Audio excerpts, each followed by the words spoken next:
Uh-oh, uh-oh, Musiala, he's cooking, he's almost back. Tick tock, tick tock. Europe should be afraid because Jamal Musiala is slowly regaining his form. And Bayern Munich beat PSV Eindhoven 2-1 away from home to finish off the Champions League phase.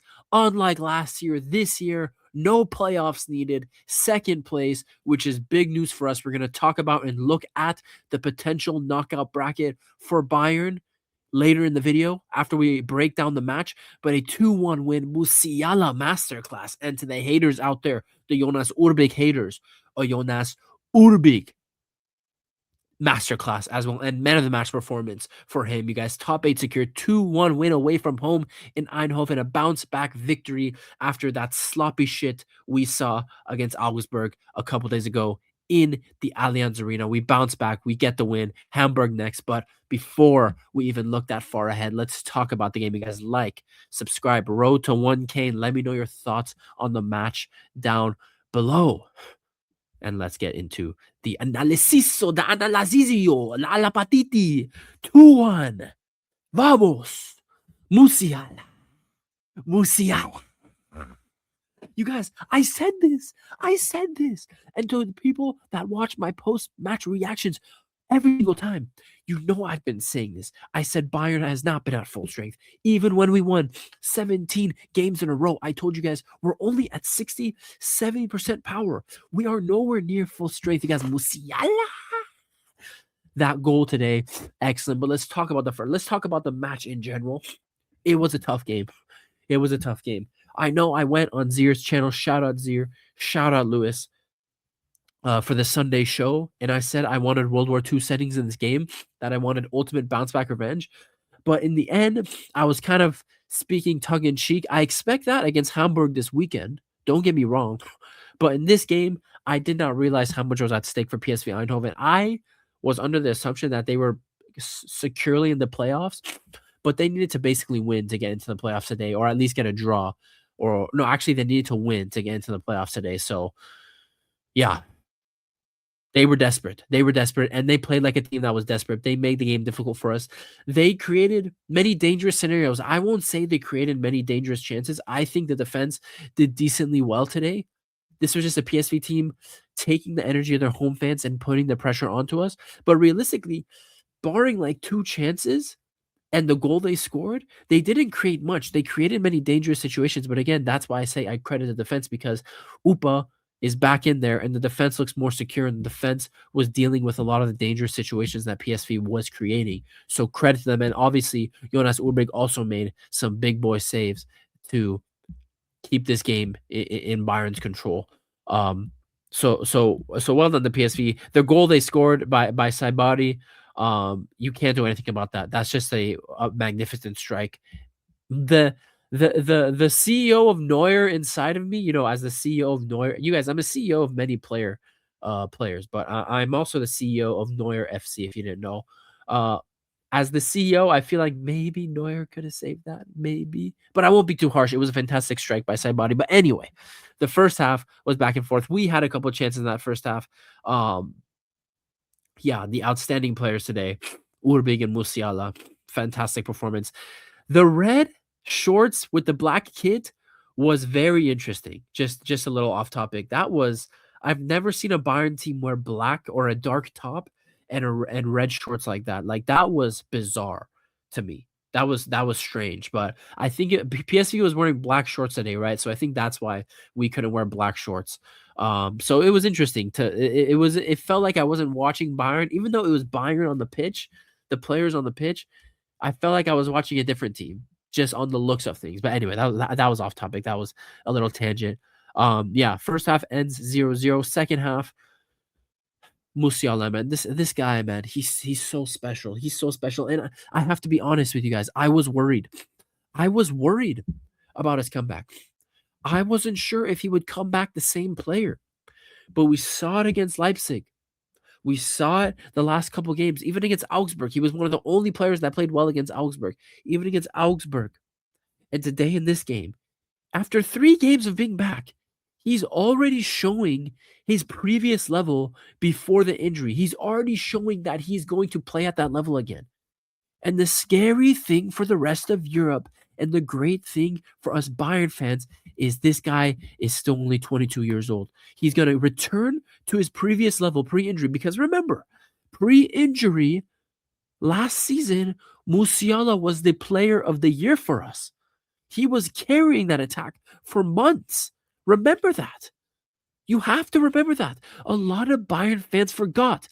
He is the best player at Bayern. He is the most talented player at Bayern. He is the face of Bayern. Never mind Kane. Never mind Olise. Never mind Leonard Carl, Joshua Kimmich, Manuel Neuer, Alfonso Davies. He is the face of FC Bayern München, and the face of FC Bayern München is back, and he is going to take us again to the next level. And soon we could have finally play at 100% strength. By the way, you guys, I'm sick, so if I sound like a different person, it's because I can't breathe through my nose right now while I talk. Anyway, Musiala's back, and the goal was magnificent. The build-up was great. Bischoff did well. If you didn't watch the game, Bischoff did well to intercept, play the ball into Leonard Carl. Leonard Carl carries the ball 30, 35 yards. He plays 2-1-2s with Musiala, gets the nutmeg pass for the assist, and Musiala just in that position, showing his IQ and knows that he just has to smack the ball at that range, and it hits off the post and into the roof of the net, 1-0. Fantastic work. Obviously, PSV ended up equalizing, and they were still dangerous because after the equalizer, like the dream of getting to the playoffs was still alive. But Harry Kane kills that hype and kills the game off with a goal to make it 2-1. Again, the second goal was very well worked as well. Out of the back as well, Jonas URBIG, a fantastic again. Jonas URBIG, man of the match performance, a fantastic long ball over the top into Luis Diaz. And Luis Diaz, I felt like had a decent game, but at times his final pass was letting him down the whole match. But this time he makes no mistake, brings the ball down 2-3 touches and into Harry Kane's path. And Harry Kane, first time rifle into the net, 2-1. Another Champions League goal to Harry Kane's tally this season. And that caps off the game. The PSV do get a red card at the very, very end. It was very unfortunate. Again, a long ball over the top. I forget who played the long ball, but another perfectly executed long ball to Michael Olise. And Olise was going to be in on goal and probably would have scored. And the junior guy took him down, got a second yellow, and got the red card. So, yeah, going down to the starting 11. Let me move my fat head out of the way. Sorry, guys. I always forget that when we are that side, my head is in the way. Yeah, URBIG, again, man of the match. I don't know, FootMob, this is why FootMob is just ass sometimes. That's right. Luis Diaz was nowhere near man of the match. URBIG was man of the match. Ito was good. Ta was good. Upa was good. He came off because of the yellow. Bischoff had a much improved game at right back. I feel like he's getting used to playing on the right-hand side, and we're seeing his performances improve. Kimmich and Pavlovic, decent games. I would have liked to see more control out of them of hectic scenarios through the middle of the park, but PSV were playing well. Like at a certain point, you could complain about the players, but you have to admit that the opposition played well. PSV played at a very high level today. That's not a lie. That's the reality. They did, and they made the game tough for us. Luis Diaz, Musiala, Carl all played well. Nico Jackson, the donkey, again, he had like one opportunity in the first half where, as a professional striker, I don't know how you're in a position like that in the first half and you strike the ball. As a guy who gets played millions, you are a striker. You've played striker your whole life, bro. How in that position you strike the ball right to the goalie? It makes no sense to me. It makes no sense to me. That's why he is called Mr. Nicholas Donkey Jackson. Alfonso, Gnabry, Kane, Olise, and Sacha Boey all come on. Sacha Boey finally making an appearance again. I'm glad to see that. I'm glad, I think the window is over now. He's not going to leave Bayern. I'm glad he's going to stay till the end of the season because I feel like we're going to benefit from his presence. And yeah, I was happy with the lineup. Even in a game like this where we needed to win or we wanted to win to secure top 2 in the league phase, Company did rotate and put a slightly rotational lineup out there, and we still got the job done. So not good on Company to have the confidence in his team, and good on the players to bounce back from that crap performance against Augsburg on the weekend. to get the win here 2-1 in Eindhoven. Going to the Netherlands is never easy. It's never easy going to the Netherlands. Those crowds are intense. They push their teams, and they make those games difficult. So Bayern get the 2-1 win. If you care about the stats, I guess here are the stats. We had more XG, blah, blah, blah, but who gives a crap? And let's go to the table, and this is how things end. Let me just put my face out here to the side. This is how things end. Crazy day. If we just want to look at the fixtures, crazy day in the Champions League today. Ridiculous. Arsenal getting the 3-2. Bodo Glimt getting the win against Atleti. Sporting, a team we dominated, getting that 95th minute dagger to secure top 8. Barca 4-1. Leverkusen 3-0. Benfica Real Madrid. If you haven't seen the highlights, go watch it and go learn about the context of what happened at the end of this game. The goalie scores in the last kick of the game to secure playoff position. Dortmund, disappointing performance. Bruges smacking Marseille. Tottenham, Liverpool, big performance. PSG tied to Newcastle. Chelsea go to Naples and get that 3-2 win. So it was a crazy day. Lots of shifts in the table, but this is how the league phase ends this time around. Arsenal undefeated, 8-0. Congrats to them. First place. We're in second, but notably, you guys, in the top 8, 5 of them are Premier League teams. So that's pretty crazy. Tottenham, I would say they had a really easy fixture run compared to other teams, but they deserve to be there. Sporting, again, like I said, securing that. And then in the playoffs, man, you got Real Madrid again, PSG again, Inter, Juve, Atleti, Leverkusen, Dortmund. Some big teams here, and obviously Benfica just getting 1 goal difference more than Marseille to go through. You guys, look, Paphos. Remember, I don't know if you remember my league phase prediction, bro. I was doubting Paphos. I doubted Bodo and Karabag. Like, I doubted a lot of these teams. And they did very well. Sorry, guys. I need to drink some water. Holy Jamal. Holy crap. I need to drink something.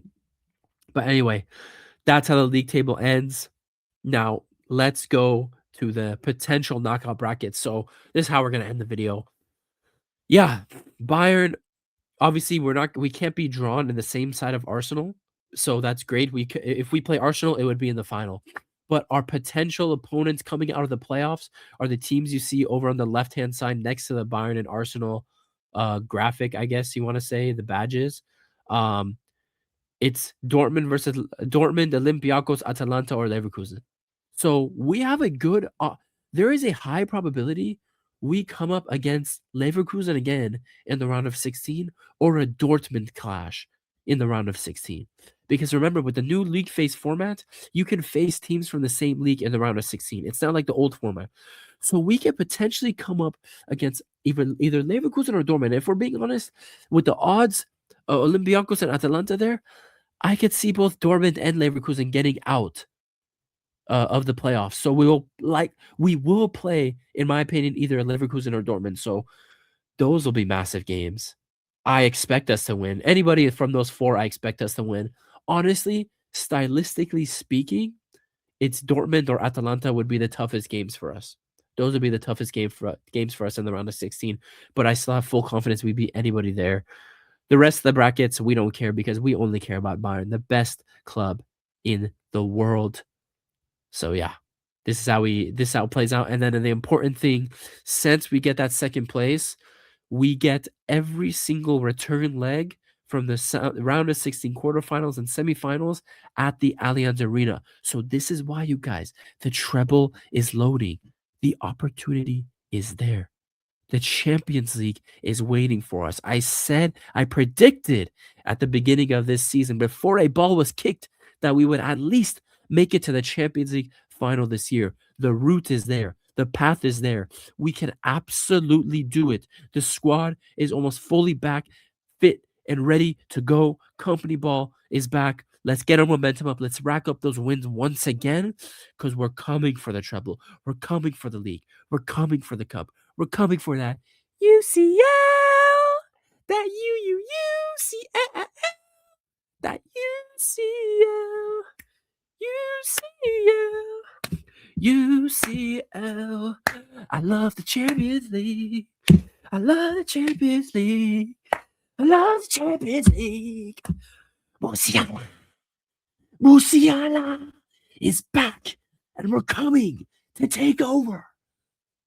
Back the boys, back the manager. Let's get this shit done. Hamburg, we're coming for that 9-piece this weekend. It's been your boy Hulk Kake. I'll see you guys in the next one. Like, subscribe, let me know your thoughts in the comments. Until then, namaste, adios, hasta luego. Auf Wiedersehen. Peace.